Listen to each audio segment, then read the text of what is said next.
المعلنة تتعارض مع طبيعة الأسماء التي رشحها ومع هذه الارتجالية والضبابية التي لا زالت تسيطر وتطغى على ووفقا لما تقول دكتور محمد الشرقاوي يبدو أننا نشاهد في العاصمة واشنطن هذه المظاهرات والاحتجاجات المستمرة، ويبدو أن هناك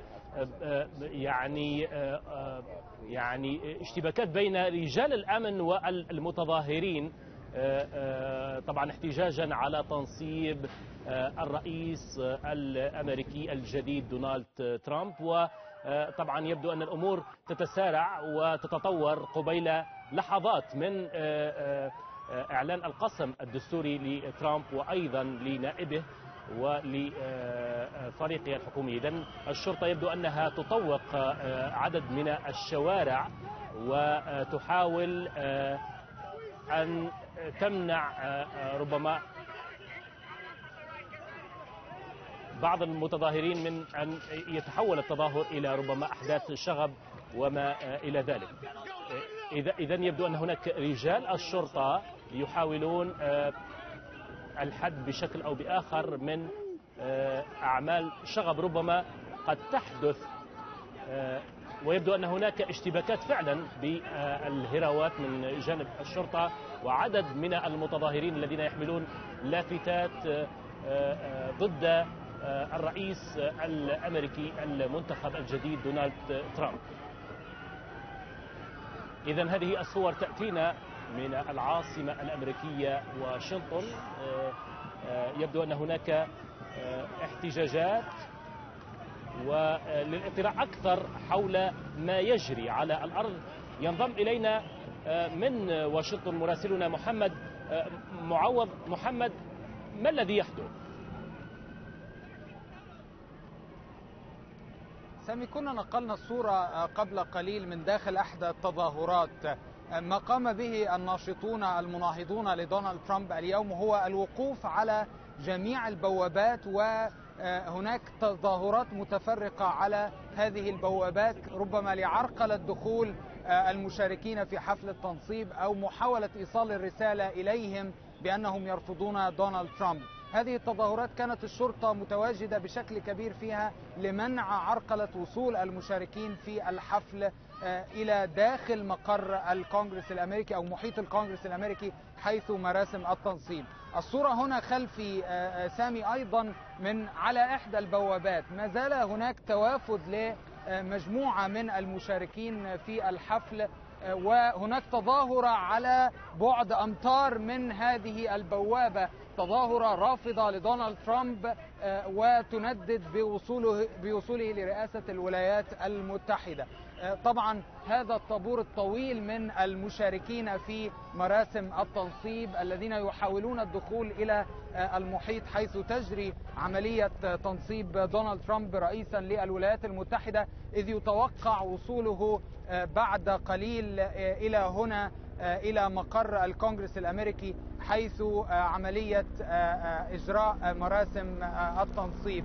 طبعا هذا هو طابور طويل للذين يحاولون الوصول إلى محيط الكونغرس الأمريكي حيث مراسم تنصيب دونالد ترامب التي ستجري بعد قليل عندما يصل بالسيارة، سيارة رئيس الولايات المتحدة مع الرئيس باراك أوباما إلى هنا خلف مقر الكونغرس الأمريكي حيث المنصة. محمد، كما تحدثت أن هناك رجال الشرطة ونشاهد أيضا في الصورة عدد من رجال الأمن يستخدمون هراوات لمنع هؤلاء المحتجين من الوصول ربما لبوابات الكونغرس. لو تصف لنا أكثر كيف يتم التعامل أمنيا مع هؤلاء الناشطين، وهل من المتوقع أن تتطور هذه الاحتجاجات إلى ما لا يحمد عقباه؟ نعم سامي، الشرطة الأمريكية بالتعاون مع الحرس الوطني التابع للجيش الأمريكي طوقت محيط الكونغرس الأمريكي منذ ساعات متأخرة من ليل أمس في محاولة لإجراء منطقة بعيدة تماما عن الكونغرس الأمريكي تقام عليها بوابات لدخول المشاركين في مراسم التنصيب. كانت هناك دعوات من الناشطين للتظاهر بالتزامن مع مراسم التنصيب للتنديد بوصول دونالد ترامب لرئاسة الولايات المتحدة، وهو ما جرى بالفعل. وصل الآلاف من المتظاهرين من عدة ولايات أمريكية ناشطون في المجتمع المدني، وصلوا إلى هنا إلى واشنطن، وشاهدناهم في الشوارع يتظاهرون بالأمس.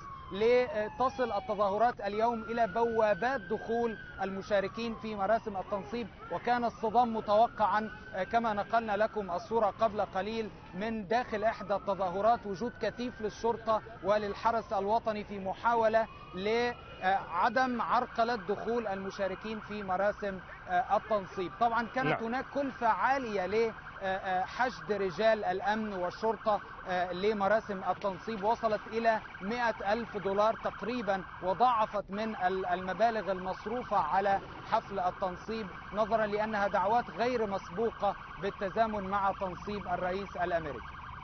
ابقى معنا محمد معوض. تحول من مبنى الكونغرس إلى البيت الأبيض وبالقرب من هناك معنا جعفر الزعبي. جعفر، هل تخوم البيت الأبيض تبدو هادئة على عكس ما نشهده أمام مبنى الكونغرس؟ بالفعل سامي، هي دقائق قليلة مر من هنا قبل قليل موكب الرئيس الأمريكي باراك أوباما وبرفقته في نفس السيارة دونالد ترامب الرئيس الأمريكي المنتخب باتجاه الكونغرس الأمريكي لأداء اليمين الدستورية هناك. يقال بأن حلفان اليمين سيتم في تمام الساعة 11:45 في التوقيت المحلي. الصورة بالفعل هادئة إلى حد ما، فهذا المربع هو مربع أمني بامتياز مغلق من جميع الجوانب، وتم تفتيش كل من دخل إلى هذا المكان حيث نقف. لكن لا شك حرية التعبير مكفولة بالدستور الأمريكي. هناك العشرات بل ربما المئات ممن تظاهروا هنا بصوت واحد وقالوا في رسالة واضحة طبعا إلى دونالد ترامب قبيل تنصيبه، قالوا ابني جسورا ولا تبني جدارا، في إشارة إلى بنائه أو عزمه إلى بناء جسر أو سور أو جدار عازل بين المكسيك والولايات المتحدة الأمريكية. الصورة بالفعل هادئة بعض الشيء، لكن الدقائق القليلة غير مبشرة إلى حد ما. بحسب بعض الزملاء ممن جاءوا من خارج هذا المربع الأمني قالوا بأن هناك على عشرات بل ربما الآلاف من المحتجين جاءوا لإيصال لأصواتهم إلى دونالد ترامب قرب مبنى الكونغرس احتجاجا على وصوله إلى البيت الأبيض بطريقة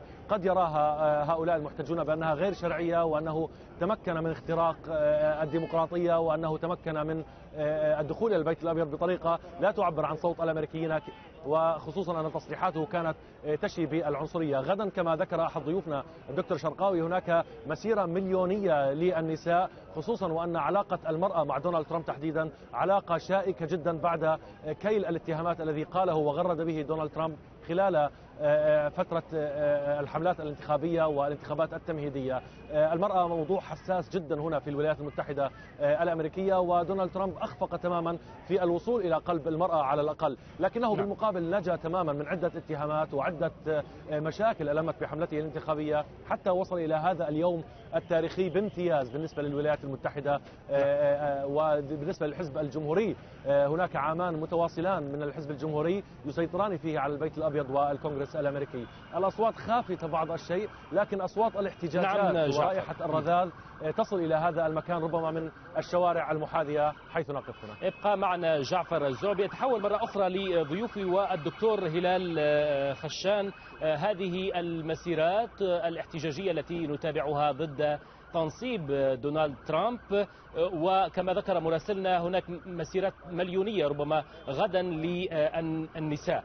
برأيك هل ترامب قادر على التغلب على هذه الاحتجاجات أم أنه في وضع لا يحسد عليه؟